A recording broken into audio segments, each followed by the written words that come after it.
नमस्कार, VK news में आपका स्वागत है। मैं हूं सुनील राउत।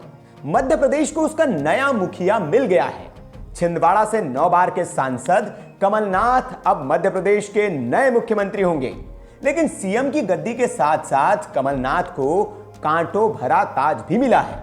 दरअसल राहुल गांधी ने अपनी चुनावी रैली में हर सभा में एक ही बात को दोहराया था कि अगर कांग्रेस की सरकार बनी तो 10 दिन के भीतर वो किसानों का कर्जा माफ कर देंगे।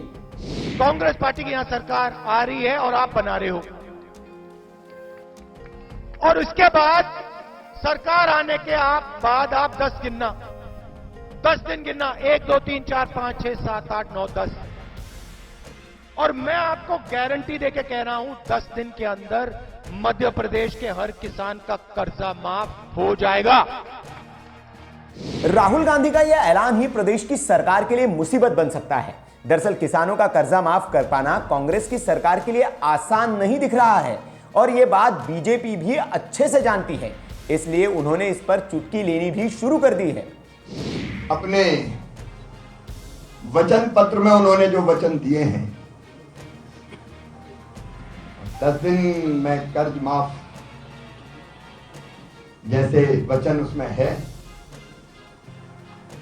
राहुल गांधी की इस घोषणा का ही असर है कि मध्य प्रदेश की 126 ग्रामीण सीटों में से साल 2013 में 38 सीटें जीतने वाली कांग्रेस इस बार 68 सीटें जीती है।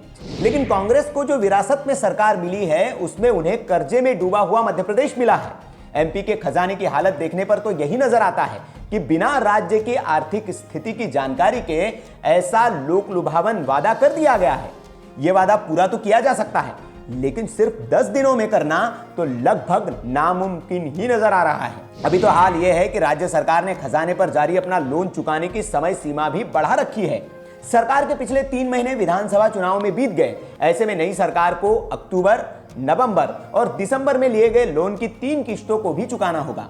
वित्त विभाग के आंकड़ों के मुताबिक मध्य प्रदेश सरकार पर अभी 1,60,871.9 करोड़ रुपए का कर्ज है, जो कि इन 3 महीनों की किस्तों को मिलाकर 1,87,636.39 करोड़ रुपए हो गया है।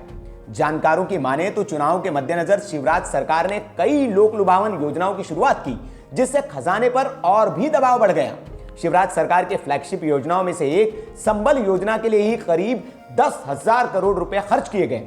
शिवराज सरकार ने दिसंबर में लिया लोन पावर डिस्कॉम को दुरुस्त करने के नाम पर लिया था, लेकिन इसका इस्तेमाल संबल योजना के तहत जनता का 5,146 करोड़ रुपए का बिजली बिल माफ करने में कर दिया गया।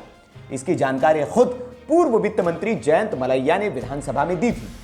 जयंत खुद भी दमोह सीट से चुनाव हार गए हैं, लेकिन उनका यह कहना है कि कांग्रेस ने राज्य की आर्थिक हालत को समझे बिना लंबे लंबे चुनावी वादे किए हैं, जो जमीन पर लागू होते नजर नहीं आते हैं। एमपी के किसानों के लोन के आंकड़ों पर अगर नजर डालें तो फिलहाल 41 लाख किसानों ने प्रदेश में 56,377 करोड़ रुपए का लोन लिया है, जिसे एक झटके में माफ करना लगभग नामुमकिन है।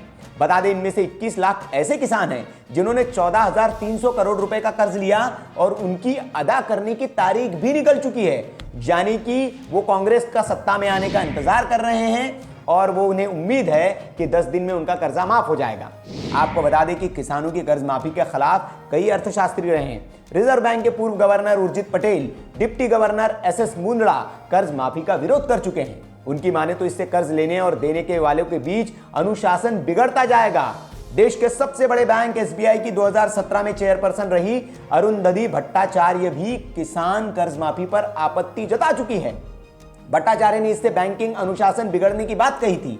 उन्होंने कहा था कि कर्ज लेने वाले कर्ज चुकाने के बजाय अगले चुनाव का इंतजार करने लगते हैं।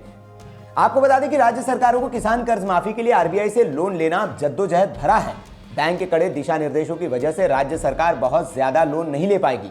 नए नियमों के मुताबिक बैंक के कड़े दिशा निर्देशों की वजह से अब राज्य सरकार 1,000 करोड़ रुपए से ज्यादा का लोन नहीं ले पाएगी। एमपी सरकार ने 5 अक्टूबर को 500 करोड़, 12 अक्टूबर को 600 करोड़ और 9 अक्टूबर को 800 करोड़ रुपए का लोन पहले ही लिया हुआ है, और 4 दिसंबर को भी सरकार ने लोन लिया था। सिर्फ जनवरी में इतनी बड़ी रकम का इंतजाम कहां से किया जाएगा, ये अभी भी बड़ा सवाल बना हुआ है। आपको क्या लगता है, राहुल गांधी ने बिना सोचे समझे यह वायदा किया था और क्या वो इस वायदे को पूरा कर पाएंगे? कमेंट बॉक्स में हमें जरूर बताएं। ये वीडियो अगर आपको अच्छा लगा हो तो आप इसे लाइक कर सकते हैं, शेयर कर सकते हैं, और अगर चैनल पर ऐसी ही खबरें चाहते हैं किसानों से जुड़ी, हर क्षेत्र से जुड़ी, तो वीके न्यूज को सब्सक्राइब कर लीजिए और देखते रहिए वीके न्यूज। शुक्रिया।